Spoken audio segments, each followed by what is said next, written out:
everybody, welcome to the Misfit Minutes. Today we are talking about teaching the replacement behavior, not just the rule. So here's the thing, you can tell a student, don't do that all day long, but they don't know what to do instead.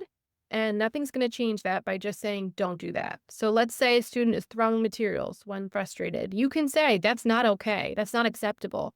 And that's a true statement.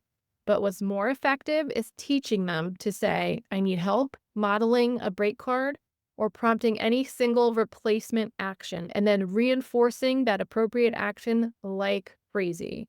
So replacement behaviors are not just like a cute thing we say after behaviors, they're the whole point. We're not trying to just manage that behavior or tell them what rule they've broken. We're trying to teach them new skills to replace that behavior. So next time you see a behavior, ask yourself, have I taught them what I want to see instead? That's it for today. Join us for our next full-length episode and check us out on Facebook, YouTube, and Instagram at the Misfit Behaviorist Podcast.